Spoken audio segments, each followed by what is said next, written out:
At yung ginawa ko guys, nandito ako nagbibideo. Ayan, dyan.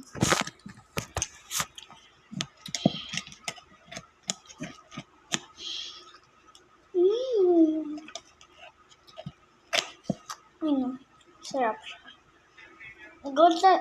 Pag gusto nyo, paggawa kayo sa ate, inood nyo paano igawa. Basic lang, gawa mo na kayo ng isang ice candy at ikain nyo at luwa at lagay ng Oreo. Bumili kayo sa Pure Gold at durogin mo na. Diba ganon? At tanggalin mo yung plastic pag naubos na. Sarap niya nga eh.